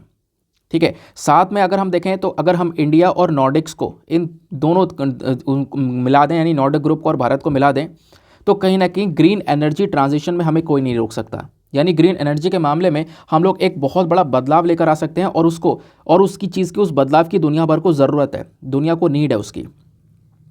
दूसरा यहाँ पर ये मेंशन करते हैं कि जो नॉर्डिक कंट्रीज़ के काफ़ी सारे थॉट्स हैं ना वो भारत के साथ में बहुत ज़्यादा मैच भी करते हैं, है ना। बहुत सारी ऐसी चीज़ें, बहुत सारी एक्सपर्टीज़ आपको नॉर्डिक कंट्रीज़ में देखने को मिलती हैं जो कि भारत को आज के समय पर ज़रूरत है, और भारत को और नॉर्डिक कंट्रीज़ को इंडिया की ज़रूरत है। तो दोनों को एक दूसरे की ज़रूरत है यहाँ पर। पिछले 10 सालों में अगर हम देखें, पिछले कुछ 10 साल क्या, पिछले यहाँ पर कुछ डिकेड्स में अगर हम देखें, तो पिछले दशकों सालों में अगर देखा जाए तो कहीं ना कहीं यहाँ पर ये हो रहा है, अगर नई ग्रीन टेक्नोलॉजी डेवलप करनी है, कुछ सोल्यूशन डेवलप करना है, हाइड्रोजन, ऑफशोर विंड बनाना है, बैटरीज बनानी है, कार्बन कैप्चर बनाना है, तो कहीं ना कहीं इसके मामले में कोई एक देश अकेला नहीं काम कर पा रहा है ना। साथ में मिलकर आप देखोगे तो बहुत बेहतरीन तरीके से डेवलपमेंट किया जा सकता है इन सभी सेक्टर्स के मामले में, और नॉर्डिक कंट्रीज़ यहाँ पर साथ में ही हैं। ये जो नॉर्डिक कंट्रीज़ हैं ना, ये अकेला देश तो यानी 5 कंट्रीज़ हैं, इन सब ने मिलकर कुछ नई नई ग्रीन टेक्नोलॉजीज़ और एक्सपर्टीज़ को मिलकर डेवलप कर लिया है, और वो कहीं ना कहीं भारत के साथ में मिलकर ग्रीन एनर्जी ट्रांजिशन कर सकती हैं, यानी ग्रीन एनर्जी के मामले में एक बहुत बड़ा चेंज लेकर आ सकती हैं। दूसरा, नॉर्डिक कंट्री के अंदर एक और चीज़ देखने को मिलेगी, क्या देखने को मिल जाएगी कि इन्होंने क्या किया है, कहीं ना कहीं अपने यहाँ पर अपने देशों में स्टेबिलिटी और खासकर जो अपनी सोसाइटी है उसको काफ़ी ज़्यादा वेलफेयर बना पाए हैं, है ना। तो ये सारा काम करने में नॉर्डिक कंट्रीज़ काफ़ी माहिर रही हैं। दूसरा, यहाँ पर राइटर बोलते हैं कि यहाँ भी इंडिया और नॉर्डिक कंट्रीज़ दोनों का ही जो एम्बिशन है, जो गोल है ना, वो बिल्कुल कॉमन है। दोनों का जो एम्बिशन है बिल्कुल कॉमन है, एक ही है क्या एम्बिशन है कि 2030 तक हम लोग ढेर सारा ग्रीन एनर्जी बना सकें, है ना, यानी कि ऐसी एनर्जी जिससे कोई पोल्यूशन वगैरह ना हो रहा हो। और आज के समय पर यही सबसे बड़ा चैलेंज है, ग्रीन एनर्जी की तरफ बढ़ पाना काफ़ी ज़्यादा मुश्किल है। लेकिन यहाँ पर दोनों ही देशों का, यानी नॉर्डिक्स कंट्री और इधर इंडिया का सबसे बड़ा गोल यही है। और साथ में मिलकर नॉर्डिक्स और इंडिया दोनों मिलकर क्या कर सकते हैं, कुछ की टेक्नोलॉजीज़ को डिलीवर कर सकते हैं, है ना। कुछ यहाँ पर आप कह सकते हो कि सॉल्यूशंस लेकर आ सकते हैं क्लाइमेट चेंज को लेकर। ये ग्रुप मिलकर पूरा का पूरा ग्रीन ग्रोथ को प्रेजेंट कर सकता है, ग्रीन ग्रोथ को आने वाले समय पर और ज़्यादा बूस्टअप कर सकता है। अब राइटर बोलते हैं कि इंडिया के साथ में क्या कनेक्शन है। देखो, नॉर्डिक कंट्री के साथ में ना पिछले साल 2022 की बात कर रहा हूँ, एक मीटिंग भी हमारा हुआ था। तो नॉर्डिक इंडिया समिट हुआ था कहाँ पर, कोपेनहेगन में, यानी कोपेनहेगन डेनमार्क के अंदर में है। मई 2022 में ये समिट हुआ था। वहाँ पे जो ये 5 नॉर्डिक प्राइम मिनिस्टर हैं, यानी इन देशों के जो प्राइम मिनिस्टर है और साथ ही साथ में भारत के प्राइम मिनिस्टर हैं पीएम मोदी, ये सब साथ में मिलकर उन्होंने डिस्कशन किया था। और डिस्कशन करते हुए सारे लोग अग्री कर चुके थे कि हम क्या करेंगे, डिजिटाइजेशन, रिन्यूएबल एनर्जी के ऊपर काम करेंगे, मैरीटाइम इंडस्ट्रीज़ के ऊपर काम करेंगे, अपनी इकोनॉमी को डेवलप करने के लिए काम करेंगे। तो इन 6 के 6 देश की जो मीटिंग हुई थी, 5 नॉर्डिक और 1 इंडिया, इसमें ये सारा डिस्कशन किया गया था। पीएम मोदी ने यहाँ पर अपना जो एक इंटरेस्ट है वो दिखाया था नॉर्डिक कंट्रीज़ के साथ में कि हाँ, हम साथ में मिलकर एक ग्रीन ट्रांजिशन कर पाएंगे। तो ये बात यहाँ पे पीएम मोदी पिछले साल ऑलरेडी मेंशन कर चुके हैं, ठीक है। फिर उसके बाद में अभी क्या होने वाला है ना, अभी एक और मीटिंग होने वाली है, ध्यान रखना, जो फरवरी चल रहा है। तो आज यहाँ पर बेसिकली हमारी 9 तारीख को गई ना आज, तो 9 हो गया और 10 हो गया, आज और कल 2 दिनों में जो नॉर्वे और फिनलैंड के ये ट्रेड मिनिस्टर्स जिनके बारे में मैंने आपको बताया है, ये विजिट होने वाली है इनकी, ये इंडिया के साथ में डिस्कशन करने वाले हैं। और डिस्कशन करने के साथ साथ ये इंडिया को, मतलब इनके साथ में जो व्यापार है इसको काफ़ी ज़्यादा प्रमोट करने वाले हैं, ठीक है ना। इन्होंने यहाँ पर बोला है कि हमारी एक बिज़नेस डेलीगेशन होगा, एक मीटिंग चलेगी और फिर उसके बाद में ये लोग अपने देश के बिजनेसमैन के साथ में मिलकर क्या करेंगे, भारत के साथ में कोलैबोरेट करेंगे, है ना। कोलैबोरेट किस मामले में, टूरिज्म के मामले में, मैरीटाइम सेक्टर के मामले में, डिजिटाइजेशन के मामले में, यहाँ पर ये सब मिलकर क्या करने वाले हैं, कोलैबोरेट करने वाले हैं। दूसरा यहाँ पर इनका कहना यह है कि जो इनका मोस्ट वैल्यूएबल बिजनेस है ना, वो ऑलरेडी इंडिया के अंदर में ऑपरेट कर रहा है। ये लोग बहुत सारा इन्वेस्टमेंट इंडिया के अंदर में कर चुके हैं और धीरे धीरे यहाँ पर इनकी जो बिज़नेस कम्युनिटी है इन देशों की, वो इंडिया के अंदर धीरे धीरे ग्रो कर रही है। आज के समय में अगर हम नॉर्वे और फिनलैंड की कंपनीज़ की बात करें तो 240 से ज़्यादा कंपनीज़ आज के समय पर भारत में ऑपरेट कर रही हैं।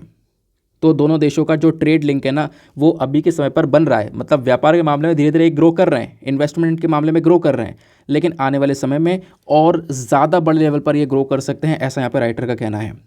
अगर हम लोग पिछले साल को देखें तो पिछला साल सबसे बेहतरीन साल रहा है इंडिया और नॉर्डिक कंट्रीज़ के रिलेशंस के बीच का, क्योंकि पिछले साल हमने देखा व्यापार और इन्वेस्टमेंट के अंदर काफ़ी बड़ा बदलाव हुआ।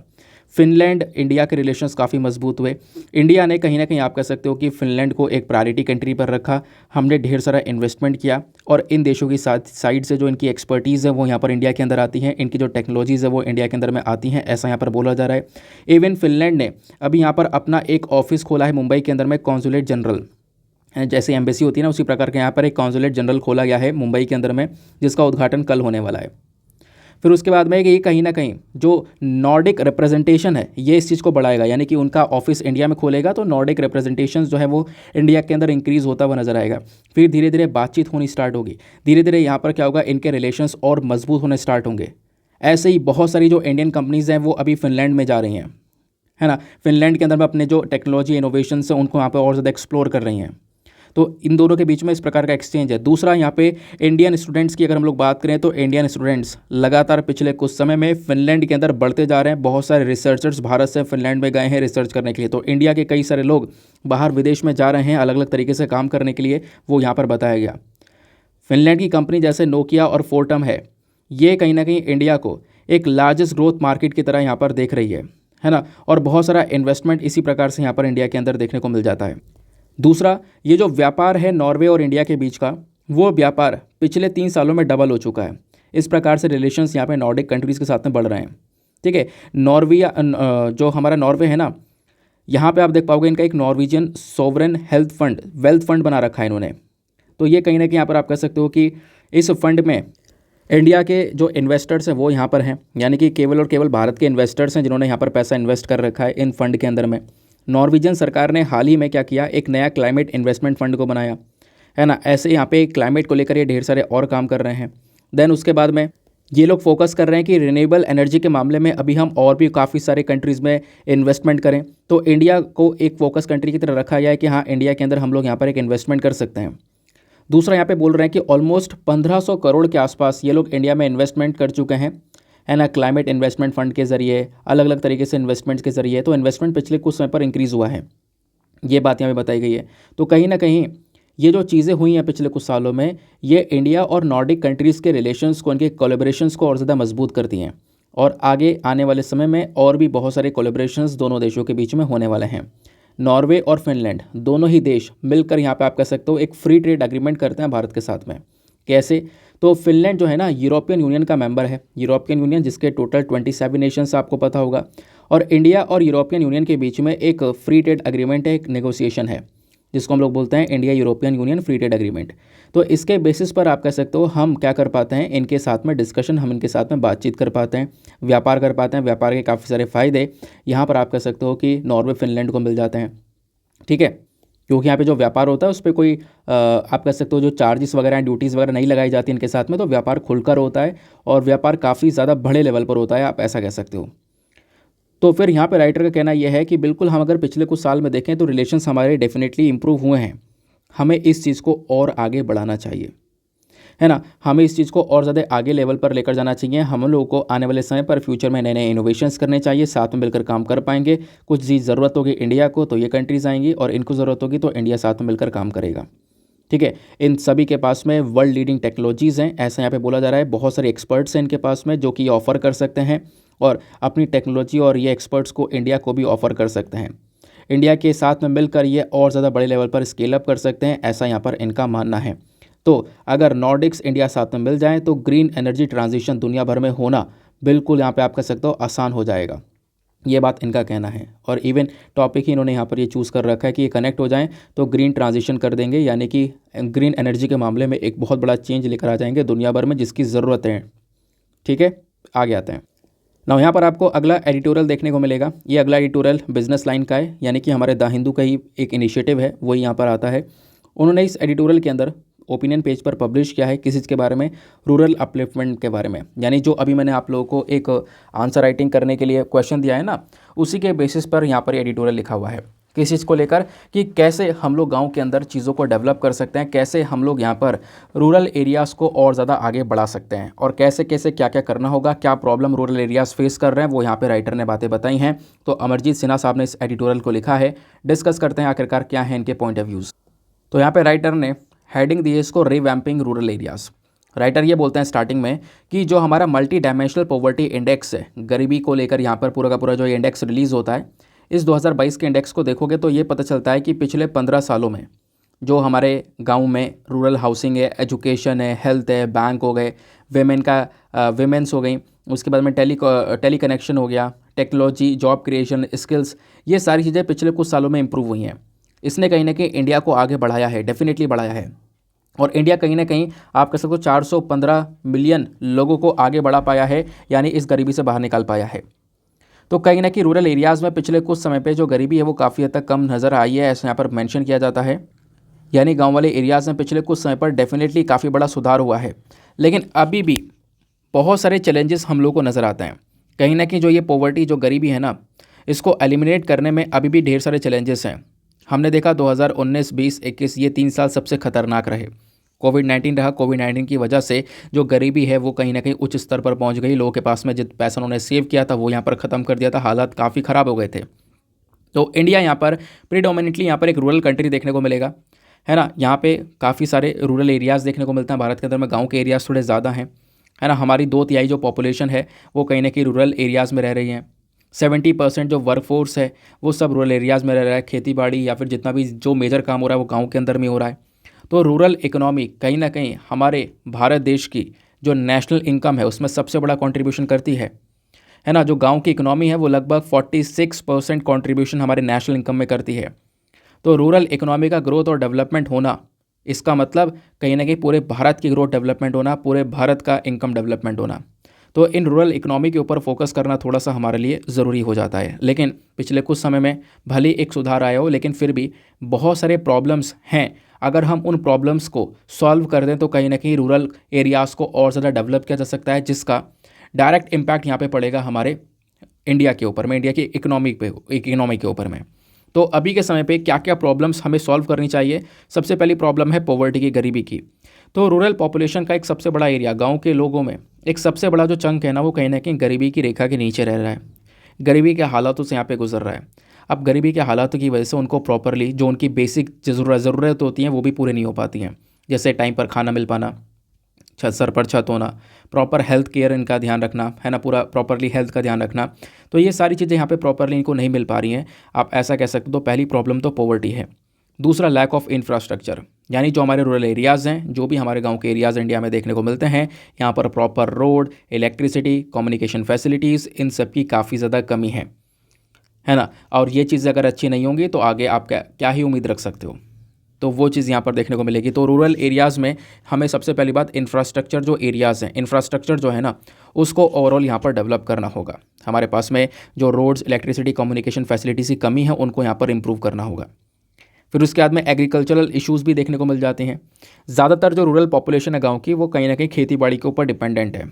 लेकिन पिछले कुछ समय पर हमारी एग्रीकल्चर सेक्टर ने ढेर सारी चैलेंजेस को फेस किए हैं, जैसे सॉइल डिग्रेडेशन होना, है ना। उसके बाद में प्रोडक्टिविटी लगातार कम होना। हमारे एग्रीकल्चर सेक्टर में किसान भाइयों के पास में इतनी मॉडर्न टेक्नोलॉजीज़ है नहीं, है ना। जो नई नई टेक्नोलॉजीज़ होती हैं वो उनके पास में अभी के समय पर है नहीं, तो उसका ना होना, उसकी वजह से यहाँ पर ये लोग ढेर सारी प्रॉब्लम फेस कर रहे हैं। दैन उसके बाद बात आती है एजुकेशन की। गाँव के अंदर में लिटरेसी रेट काफ़ी कम है, यानी जो पढ़े लिखे लोग आपको देखने को मिलेंगे वो काफ़ी कम है, पढ़ाई लिखाई के अंदर इतना ज़्यादा बिलीव किया भी नहीं जा रहा है।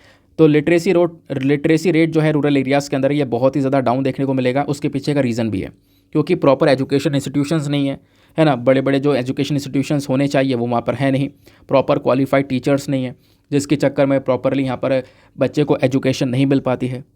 फिर एक बात आती है हेल्थ केयर की। रूरल एरियाज़ के अंदर में हेल्थ केयर की फैसिलिटीज़ भी काफ़ी ज़्यादा कम है, प्रॉपरली यहाँ पर मेडिकल प्रोफेशनल्स नहीं देखने को मिलेंगे, है ना। यहाँ पे प्रॉपर हेल्थ केयर सर्विसेज कोई भी नहीं देखने को मिलेगी, तो ये भी एक बहुत बड़ा चैलेंज है। देन बात आती है जेंडर इनइक्वालिटी की, यानी कि जेंडर डिस्क्रिमिनेशन, जेंडर के बीच में, यानी कि मेल और फीमेल के बीच में, पुरुष और महिला के बीच में काफ़ी भेदभाव देखने को मिलता है रूरल एरियाज़ में, चाहे वो एजुकेशन का मामला हो, चाहे वो रोज़गार का मामला हो। एजुकेशन के मामले में लड़की को ना पढ़ाकर लड़के को पढ़ाया जा रहा है, जितनी पढ़ाई करवाई जा रही है। रोज़गार के मामले में लड़के को ही आगे बढ़ाया जाता है, लड़की यहाँ पर घर में रह जाती है। तो इस प्रकार की प्रॉब्लम, जेंडर इनइक्वालिटी जैसी चीज़ें भी कहीं ना कहीं बड़े लेवल पर हो रही है।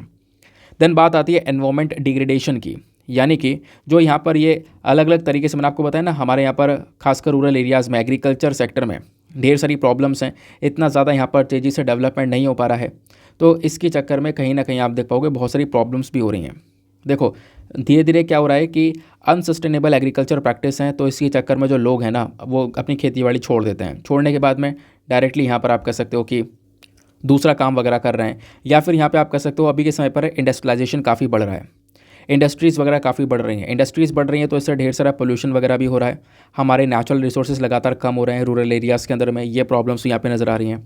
देन उसके बाद में एक प्रॉब्लम है रूरल इन्फ्लेशन की। गांव के अंदर में जो महंगाई है वो भी एक उच्च लेवल पर देखने को मिलेगी। महंगाई बढ़ती है तो सबसे बुरा असर यहाँ पे मिडिल क्लास फैमिलीज़ के ऊपर, या फिर कह सकते हो कि रूरल एरियाज़ के अंदर सबसे बुरा और नेगेटिव इम्पैक्ट इसका पड़ता है। दूसरा, जो हमारा ग्राम पंचायत होती है, ग्राम पंचायत के पास में प्रॉपरली फाइनेंशियल पावर्स नहीं है ना। अब ग्राम पंचायत के पास में एक ऑटोनॉमिक पावर तो होनी चाहिए, बट यहाँ पर वो जो पावर्स है मेजरली हमारी स्टेट गवर्नमेंट, हमारी केंद्र सरकार के पास में होती हैं। टैक्स रेट को सेट करना, रेवेन्यू के बेसिस पर सेट करना, तो इस चक्कर में ये सारी पावर्स हैं वो सब हमारी केंद्र सरकार के पास में आती हैं। ग्राम पंचायत के पास में कोई पावर्स आ नहीं पाती हैं, तो ग्राम पंचायत सही से यहाँ पे खुलकर परफॉर्म नहीं कर पाता है रूरल एरियाज़ के अंदर में।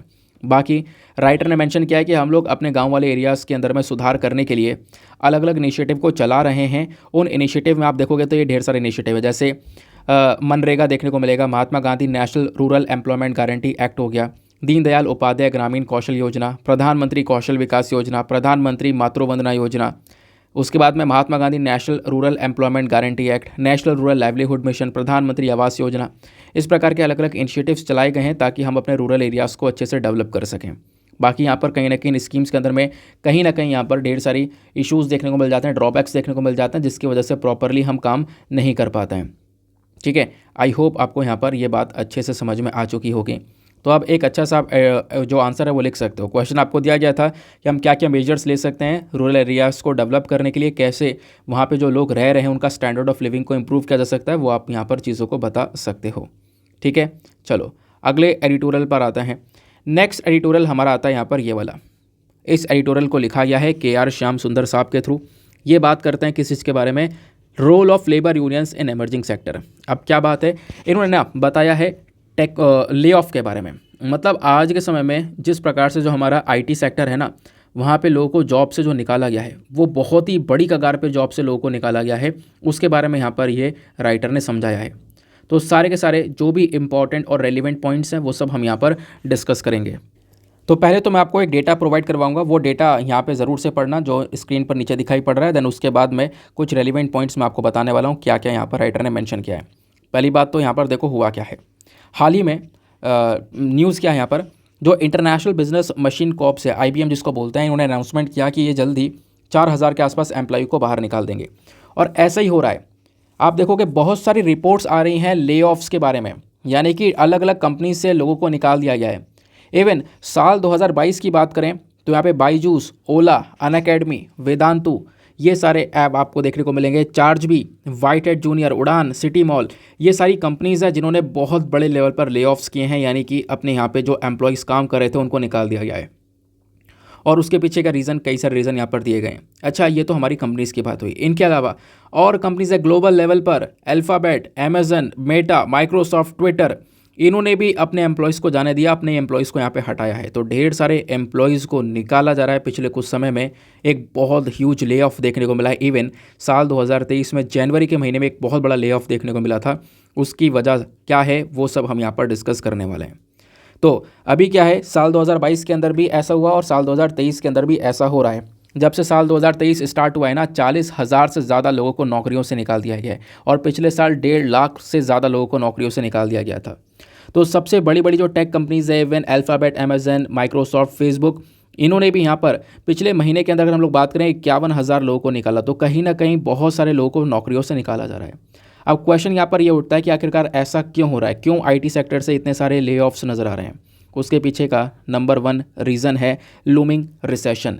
कोविड-19 पैंडेमिक जो आया था ना, इसने एक बहुत बड़ा स्लो डाउन क्रिएट कर दिया था। इकोनॉमी वगैरह डाउन हो गई थी, कोई व्यापार वगैरह नहीं हो रहा था। बट साल 2022 में धीरे धीरे हमारी इकोनॉमी रिवाइव होना स्टार्ट होती है। अब इकोनॉमी ग्रो करना स्टार्ट करती है जब पैंडेमिक यहाँ पर ख़त्म हो जाता है। लेकिन जैसे इकोनॉमी ग्रो होना स्टार्ट होती है, रशिया यूक्रेन पर अटैक कर देता है। तो रशिया यूक्रेन के वॉर की वजह से भी यहाँ पे आप देख पाओगे दुनिया भर के अंदर अभी इतनी ग्रोथ नहीं हो पाई है जितनी हम एक्सपेक्ट कर रहे थे। दुनिया भर के अंदर हलचल मची पड़ी है ना। तो इकोनॉमिक रिसेशन एक सबसे पहला कारण आपको देखने को मिलेगा, जिसकी चक्कर में आप कह सकते हो हमारा इन्फ्लेशन, जो महंगाई वगैरह, रशिया यूक्रेन की वॉर की वजह से महंगाई वगैरह ज़्यादातर दुनिया भर में इफेक्ट कर रही है।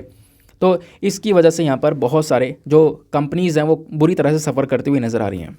इवन यहाँ पर बोला यह जा रहा है, जो इंटरनेशनल मॉनेटरी फंड है, इन्होंने ये बताया कि रशिया यूक्रेन के लड़ाई की वजह से जो हमारी ग्रोथ है ना, वो 2023 के अंदर भी इतनी ज़्यादा होने वाली है नहीं। 2023 में भी हमारी ग्रोथ ज़्यादा बड़े लेवल पर नहीं हो पाएगी। तो ग्रोथ कहीं ना कहीं रुक सी गई है पिछले कुछ समय में, है ना। यहाँ पर आप देख पाओगे बहुत पिछले समय पे क्या हुआ है, बहुत सारी कंपनीज़ ने जो इनका रेवेन्यू और जो प्रॉफिट होता है, जो उनकी कमाई है या फिर उस पर जो फ़ायदा उन्होंने कमाया, प्रॉफिट कमाया है, ये सब बहुत पीछे रह गया। मतलब कमाई भी नहीं हो रही है और कमाई नहीं होने के साथ साथ इनका प्रॉफिट भी नहीं हो रहा है। पैसा इनके पास में बच ही नहीं पा रहा है। पिछले कुछ समय से ऐसा यहाँ पर ये कंपनीज़ फेस कर रही हैं। इस चक्कर में ये लोग एम्प्लॉयज़ को पैसा नहीं दे पा रहे हैं और इनका एक सोल्यूशन यही निकला कि एम्प्लॉयज़ को निकाल ही दिया जाए। तो ये जो ग्रोथ है कहीं ना कहीं ये इसका इम्पैक्ट डायरेक्टली हमारी कंपनीज़ के ऊपर पड़ता हुआ नज़र आया है। ठीक है, बड़ी बड़ी कंपनीज़, एप्पल तक की कंपनीज़ जो है यहाँ पर इतना बड़े बड़े लेवल पर ले ऑफ्स कर रही हैं, क्योंकि यहाँ पर उनकी जो ग्रोथ है ना पिछले कुछ समय पर पूरी तरह से रुक सी गई है, ऐसा यहाँ पर बोला गया। एक एनालिसिस आया है रॉयटर्स का, उन्होंने ये बताया कि अमेज़न का भी मतलब अमेज़न का पिछले कुछ समय पर जो रेवेन्यू है, इनकी कमाई है 30% से ज़्यादा डाउन हो चुकी है, काफ़ी ज़्यादा कमाई डाउन हो चुकी है। ठीक है, फिर दूसरा एक और कारण बताया गया कॉस्ट कटिंग। कॉस्ट कटिंग एक सबसे बड़ा मेन रीज़न है ले ऑफ का। जो कंपनीज़ हैं, कंपनीज़ के पास में कोई प्रॉफिट हो नहीं रहा है। अब कंपनी देखो ग्रोथ नहीं हो पा रही तो कंपनी कोई प्रॉफिट कमा नहीं पा रही है। अब जब कंपनी के पास में कोई प्रॉफिट नहीं हो पा रहा है ना, तो वो अपने खर्चे को पूरा नहीं कर पा रही हैं। जो इनके ऊपर उधार है वो लगातार बढ़ता जा रहा है।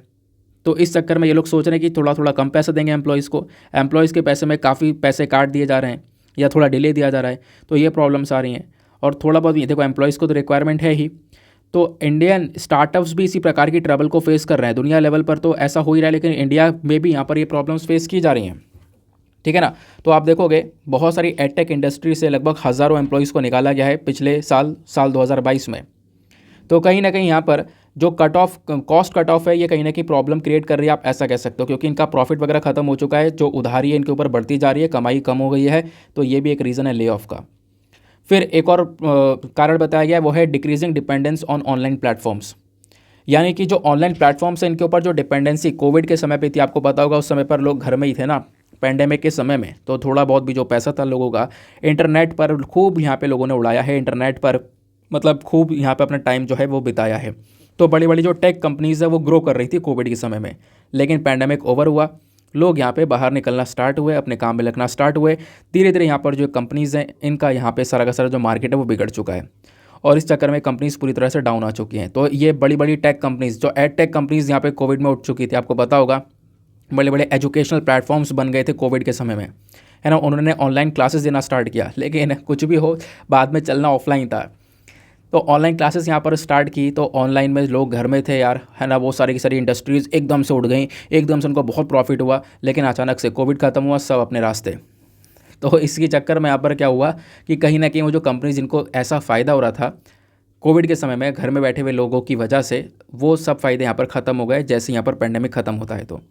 तो इस चक्कर में भी यहाँ पर उन कंपनीज़ ने जो ढेर सारे एम्प्लॉयज़ को रख लिया था, वो सारे एम्प्लॉयज़ को यहाँ पर हटाना पड़ गया। देन उसके बाद में यहाँ पर और क्या मेंशन किया गया, अब क्वेश्चन यहाँ पर यह है कि आखिरकार जो ये ले ऑफ हो रहा है ये कैसे इंडियन प्रोफेशनल्स को अफेक्ट करेगा, मतलब इंडिया के अंदर में जो प्रोफेशनल्स हैं उनके ऊपर किस प्रकार से इम्पैक्ट डालेगा।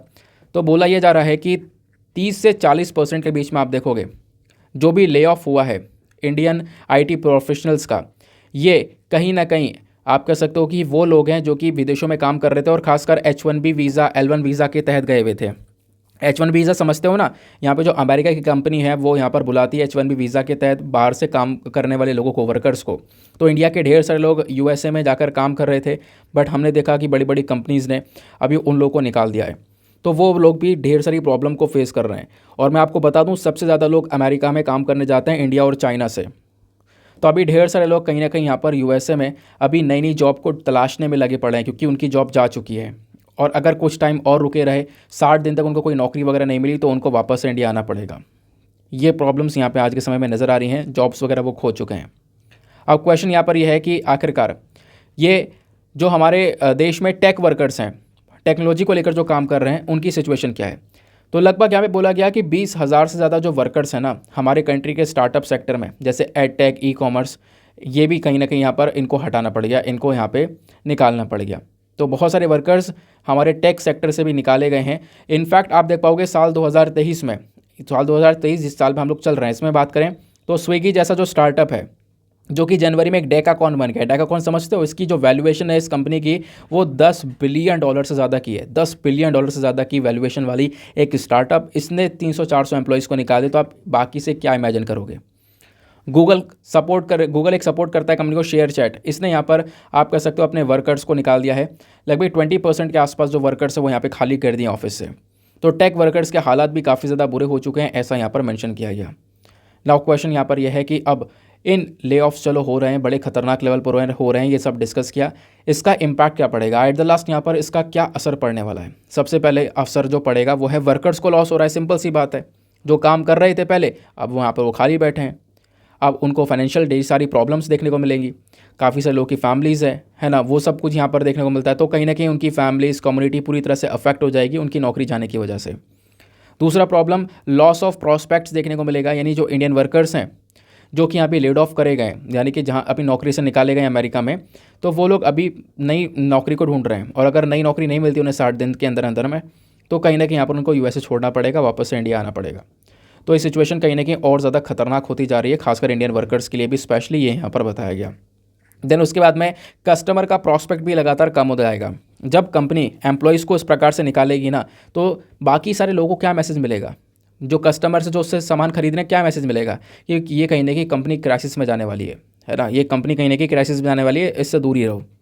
और एक और प्रॉब्लम होगी, एक और इम्पैक्ट पड़ेगा, वो है इमोशनल डिस्ट्रेस, यानी कि जो भी व्यक्ति है जो सफ़र कर रहा है, मान लो यहाँ पर किसी को निकाला गया, अब किसी को निकाला और ढेर सारे लोगों को साथ में निकालो तो दिखाई तो सबको पड़ रहा है ना। ये डेटा तो हमें यहाँ पे ही पता चला है, दिखाई सबको पड़ रहा है। तो जो बाकी सारे एम्प्लॉयज़ हैं कंपनी के अंदर में, जो बाकी सारे लोग काम कर रहे हैं, वो भी यहाँ पर सही से मतलब इमोशनली ठीक नहीं रहेंगे। उनको भी यहाँ पर एक इनसिक्योरिटी सी क्रिएट रहेगी, यार ये सबको हटाया जा रहा है, हमें भी हटा देंगे जल्दी, हम भी हट सकते हैं, हमारी कोई नौकरी का कुछ नहीं पता। तो कहीं ना कहीं वो इंसान ना सही से काम नहीं कर पाएगा कंपनी के अंदर, उसकी जो प्रोडक्टिविटी है वो काफ़ी ज़्यादा नहीं रहेगी, ऐसा यहाँ पर बोला गया। तो आई होप आपको ये बात अच्छे से क्लियर हो चुकी है कि हाल ही में जो ये ले ऑफ्स हुए हैं उनकी वजह से क्या हुई है। अमेजन की स्टोरी उन्होंने बताई है, हिर्शमैन मॉडल की स्टोरी बताई है, तो अलग अलग कंपनीज की स्टोरी बताई है किस प्रकार से यहाँ पे उन्होंने एम्प्लॉयज़ को निकाला है। उस स्टोरी को पढ़ने के बजाय मैंने आपको कुछ रेलिवेंट चीज़ें यहाँ पे बता दी हैं कि आखिरकार काम की चीज़ें क्या थी, और कुछ अलग से पॉइंट्स ऐड करके प्रोवाइड करवा दिए हैं। अगले एडिटोरियल पर आते हैं। आज का आखिरी एडिटोरियल ये बात करता है टेक्स्ट एंड कॉन्टेक्स्ट पर, पेज है एक, डिसइन्वेस्टमेंट को लेकर एक छोटा सा आर्टिकल आया है यार, क्योंकि यहाँ पर कुछ भी एक्स्ट्रा नहीं है तो आप इसको स्किप कर सकते हो, लेकिन फिर भी मैं आपको बता देता हूँ एग्जैक्टली क्या है। यहाँ पे इन्होंने डिसइन्वेस्टमेंट के बारे में बताया है कि साल 2023-24 के अंदर में, आपको पता है इस साल का जो बजट है ना वो आ चुका है, तो इस साल हम लोगों का एक डिसइन्वेस्टमेंट का टारगेट है 51,000 करोड़ का। 51,000 करोड़ रुपए हम लोग, हमारी सरकार पैसा कमाएगी कुछ सरकारी एसेट को बेच कर, है ना, डिसइन्वेस्ट कर। तो वो यहाँ पर बात होती है। तो डिसइन्वेस्टमेंट का अगर पूरा का पूरा मामला देखें तो पिछले कुछ समय में डिसइन्वेस्टमेंट इंक्रीज़ होता हुआ नजर आया है। बजट के अंदर एस्टिमेशन इतना है, हमने डिसइन्वेस्टमेंट 2022-23 में यहाँ तक किया है, ऐसा यहाँ पर बोला गया है। आप इवन देख पाओगे तो साल 2022-23 के अंदर देखोगे तो LIC, दूसरी कंपनी ONGC, IRCTC, गेल, PPL, ये जो कंपनीज आपको दिख रही है ना, इनमें बहुत सारा इन्वेस्टमेंट सरकार कर चुकी है। सरकार इतने रुपए कमा चुकी है कंपनीज का इतना हिस्सा बेचकर। जैसे LIC में यहाँ पर कितने रुपए का तक का डिसइन्वेस्टमेंट हो चुका है, 20,000 करोड़ से ज़्यादा का डिसइन्वेस्टमेंट हो चुका है। देन दूसरी और कंपनीज में ONGC में 3,000 करोड़ से ज़्यादा का डिसइन्वेस्टमेंट हो चुका है। रेलवे में लगभग लमसम 2700 करोड़ के आसपास का डिसइन्वेस्टमेंट हो चुका है। तो यहाँ पर सरकार ने इस प्रकार का डिसइन्वेस्टमेंट किया है, ऐसा यहाँ पर बोला जा रहा है, और आने वाले समय पर टारगेट हमारा बड़ा है और भी काफ़ी सारे डिसइन्वेस्टमेंट्स करने वाले हैं। तो उसको लेकर आर्टिकल है, कुछ खास चीज़ यहाँ पर नहीं है, फिर भी डिसइन्वेस्टमेंट के बारे में आपको पता होना चाहिए ये कितने प्रकार के होते हैं और क्या काम होता है, क्योंकि यहाँ पर ओवरऑल आर्टिकल में यही समझाया गया कि डिसइन्वेस्टमेंट होता क्या है। ठीक है ना। तो यहाँ पर आप एक पिक्चर देख सकते हो छोटा सा, और इसी पिक्चर के अंदर सारी बातें आपको पता चल जाएंगी। Different approaches to disinvestment, disinvestment के अलग अलग अप्रोचेस हैं। एक होता है माइनॉरिटी डिसइन्वेस्टमेंट, एक होता है मेजॉरिटी डिसइन्वेस्टमेंट, और एक होता है कंप्लीट प्राइवेटाइजेशन।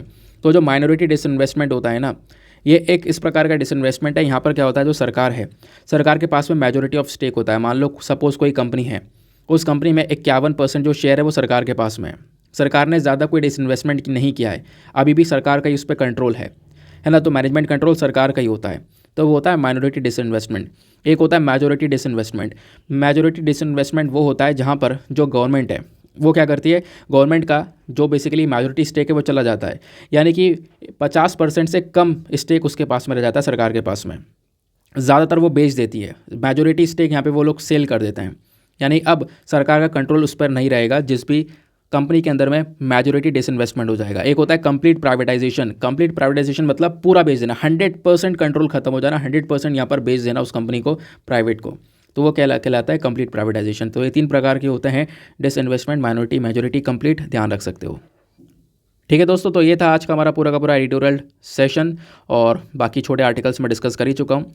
जितनी भी रेलिवेंट चीज़ें थी वो सब आपने यहाँ पर अभी सीख ली हैं। नाउ इसी के साथ में हम लोग अपने प्रीलिम्स वाले क्वेश्चन को देखते हैं कि कौन सी आपको जगह देखने को मिलेगी जो कि सन टेम्पल्स के लिए फेमस है। तो इसका सही उत्तर है ऑप्शन ए, अरसावली। ठीक है ना, सन टेम्पल के लिए फेमस है। बाकी ओमकारेश्वर आपको पता है लॉर्ड शिव जी से रिलेटेड है ना, तो आपको पता होगा वो सन टेम्पल वहाँ पर नहीं देखने को मिलेगा। तो ओमकारेश्वर, तो थर्ड वाला तो वैसे यहाँ पर हमारा गलत हो गया। थर्ड वाला गलत हो गया, तो आपको पता है ऑप्शन के अंदर BCD के अंदर 333 लिखा हुआ है, तो ये तीनों स्टेटमेंट एलिमिनेट हो जाएंगे, हमारा पहला जो है वो सही हो जाएगा। तो option A is the correct answer. तो आंध्र प्रदेश की जो स्टेट गवर्नमेंट वेबसाइट है वो ये बोलती है कि अरसावली, जो कि श्रीकाकुलम डिस्ट्रिक्ट के अंदर में है, वहाँ पर सन टेम्पल देखने को मिलेगा।